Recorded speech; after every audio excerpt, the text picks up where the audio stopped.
It might look very trifling to you, like you're wondering how you memorize it. You actually don't.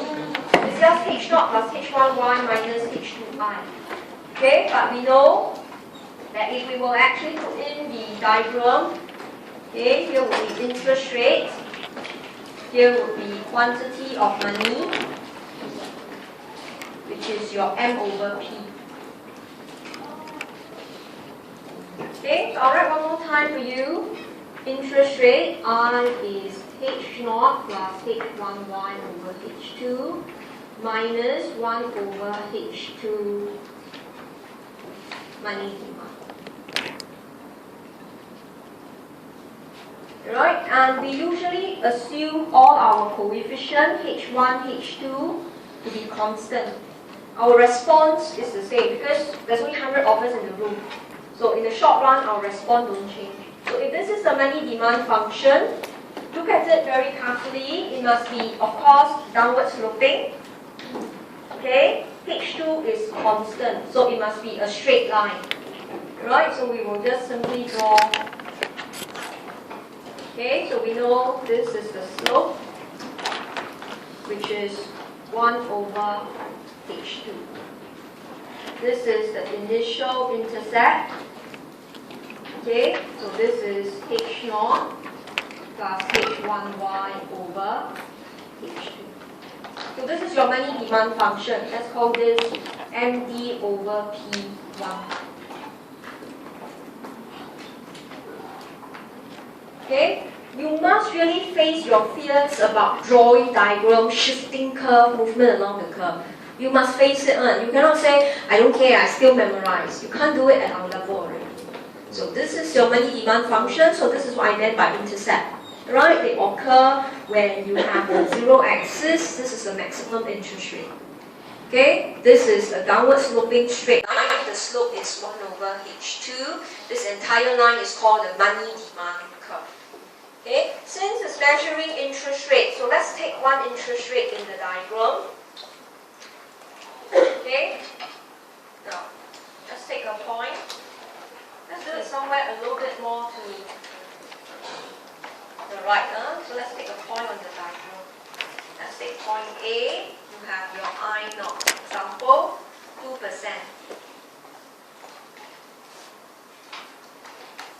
So this is interest rate 2%, and this is the amount of money we hold. This is not the amount of bonds we buy. This is the amount of money we have in our hands. Means we didn't buy. The money is in our hands. Okay, so we are at point A.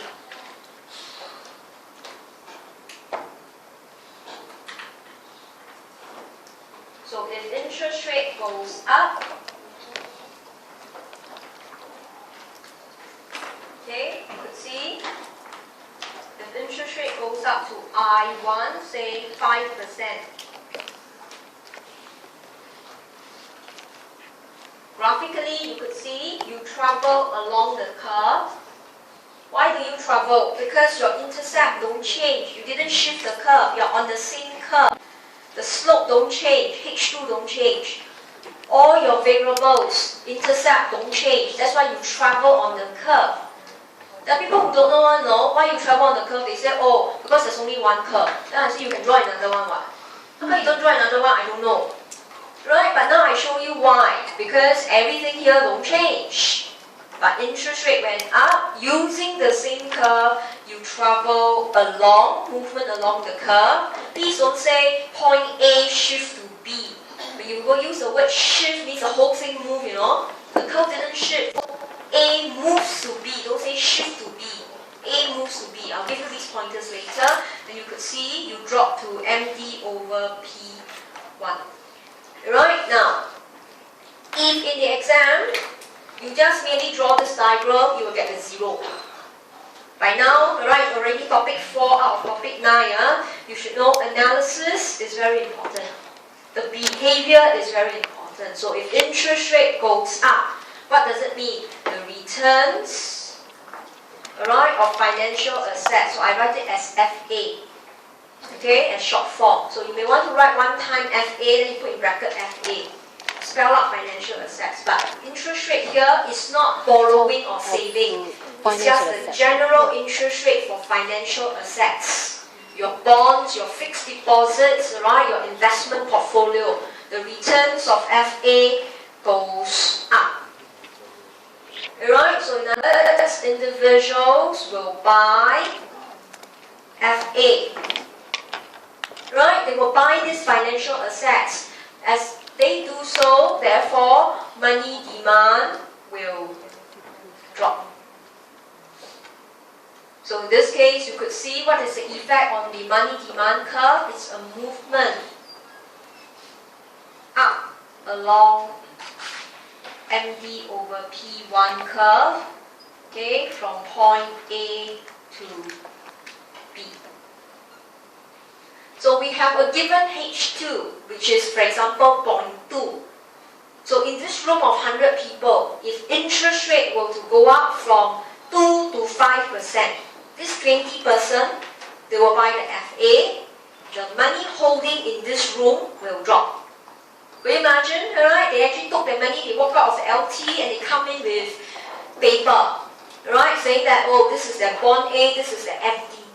So if you measure the amount of money in this room, it has dropped. So we say money demand drop, and graphically it would mean it's a movement up from point A to B. Alright, okay, so quantity of money demand goes down. Okay, now let's do this portion first.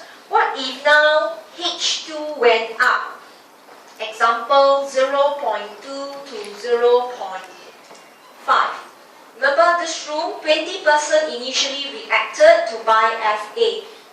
But now in this same room, 50% of you reacted to buy FA. Alright, so the analysis would be, okay, more individuals react to buy FA.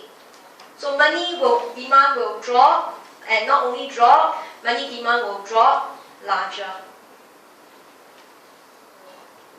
Right? Okay, it's initially only 20 of you walk out of the room to buy FA. Now H2 is 0.5. Right? It went up to 0.5. So money demand will have to drop larger. Okay, so how do we reflect this on the curve? Interest rate went from 2 to 5, but I want my money demand to be lower. So I'll show you the graphical method. You know, same interest rates, but you must have a bigger drop. Right? You need a bigger drop to reflect such behavior. Okay? You cannot tell me, oh, A goes all the way up here. If you go all the way on the same curve, it's wrong. Alright? If you want to travel on the same curve, it's wrong, because if you want to travel on the same curve, interest rate must be even higher. But you actually know, right? You can put a note there, that if H2 goes up, more people reacted to interest rate, slope is 1 over H2, it will drop. So that tells us your money demand curve is flatter, and for convenience, we reflect it at point A. Why we reflect at point A? Because initially interest rate for everyone was the same, 2%. Okay, then it went up to 5. Now the curve is flatter. Okay, also to let you know, this is optional. The vertical intercept, VI in short, alright, quite hard to memorize, but you will get used to it. H0 plus H1Y over H2. The H2 went up, the vertical intercept is also lower. So I will double check, but remember, vertical intercept is actually optional, but it helps you to double check. I'm not trying to put you down, but honestly, there are people who don't know what is called flatter curve. It's very funny, you know, when I usually exam, I could see people doing this and like that. Don't know if it's vertical or horizontal. I can tell one. Yeah, okay, so don't make a fool out of yourself unnecessarily. Alright, so in this case, you could see, how do I reflect this point? It means at point A, at this point here, I must have a flatter money demand curve. see carefully, the slope is 1 over H2 prime. Let's reflect it as H2 prime. Look at the intercept. No need to write the intercept, but you can clearly see. So mathematically, you already verify the slope is flatter. You verify the VI is lower. But graphically, when you draw, right, this flatter line has a lower intercept, has a smaller slope, but make sure it cuts through point A for referencing. So where do you travel from? You travel from A to D. You could see it's still a movement, but now on a flatter money demand curve. Because in this room, more people reacted to buy financial assets. The drop in money demand is larger to here, MD over P1. Okay, so this is MD over P1. So use different color if you can. So whenever we want to draw change of slope, your initial curve must be very clear. You must illustrate the effect on the initial curve first, which is our first row of discussion. Then trigger a change. Sometimes you can't do a lot of analysis because you don't know the cause and effect. You want to do everything together, which is impossible. So do the standard analysis first, A to B. Then change the variable. Same increase in interest rate, but more people reacted. So in this case, we will have a movement. But now up along the flatter money demand curve. Right, okay, and it is now from A to B. So maths are useful for checking, but it's not the answer. Imagine you wrote this answer and tell the examiner, oh, my maths equations say the line is flatter at point A. My maths equations say the intercept is lower, so my diagram say money demand is smaller. You get 0, huh? You have to explain. More people will buy FA. There will be a larger drop in money demand, then which is reflected by the flatter curve and the movement from A to D.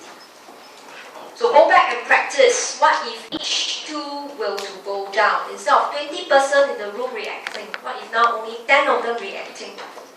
What happens to your money demand curve? What is the impact on money demand? Alright, so money demand can be quite abstract, but if you have a certain concept in your mind, it's like a room of 100%. How they reacted, the sensitivity, that will affect how much money are we holding in our hands, given in the diagram and in the maths. Okay, so we'll take a break from here. Let's come back at 10:15. Then we will do